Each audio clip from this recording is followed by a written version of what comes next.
ஆர்யா தான் ஹீரோ. அந்த அறிந்து மரியாமல் நடிச்சு முடிச்சிருக்கா, ஆனால் ரிலீஸ் ஆகலை.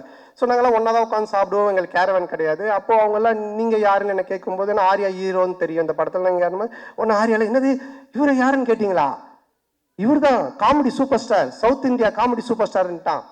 ஆனால் அவங்களாம் is a comedy super star south India, yes Telugu Malayalam Tamil all language is a super ஸ்டார்ன்ட்டான்.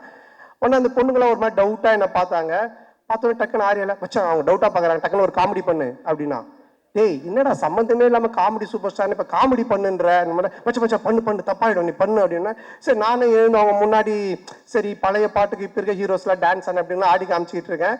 அவங்க சிரிக்கல, மச்சான் பத்தலை இன்னும் நல்லா பண்ணு அப்படின்னா. இதை தான் நாங்கள் விஎஸ்ஓபியில் கூட வச்சுருந்தோம்.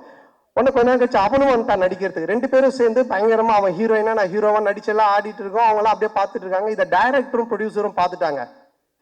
ரெண்டு பேரும் கூப்பிட்டு என்ன சார் ஒரு ஹீரோ ஒரு காமெடியானு அந்த பொண்ணுங்க முன்னாடி போய் டான்ஸ் ஆடினு காமெடி பண்ணிட்டு இருக்கீங்க அப்படின்போது, இல்லை சார் அவனை வந்து ப்ரூவ் பண்ண நான் சொன்ன மச்சான் நீ ப்ரூவே பண்ண வேணா என்னை விட்டுரு, நான் காமெடினா இல்லாமல் கூட போறேன்ட்டு. அதுக்கப்புறமா அந்த காமெடி சூப்பர் ஸ்டார்ன்றதை அவன் விடவே இல்லை. சேட்டை படம் அப்போ காமெடி சூப்பர் ஸ்டார் டைட்டிலே எனக்கு போட்டுட்டான் படத்துல. நான் லிங்கால நடிக்கும்போது ரஜினி சார் கூப்பிட்டு கேட்குறாரு, நீங்க காமெடி சூப்பர் ஸ்டாரா அப்படின்னு. நான் ஒன்றும் இல்லை சார் ஆர்யா தான் போட்டான்னு. நீங்க சொல்லாமலா போட்டிருப்பான் அப்படின்னாரு. சார் சத்தியமா நான் சொல்ல சார், அதாவது எந்த லெவல்ல மாட்டி விட்டுருக்கானா.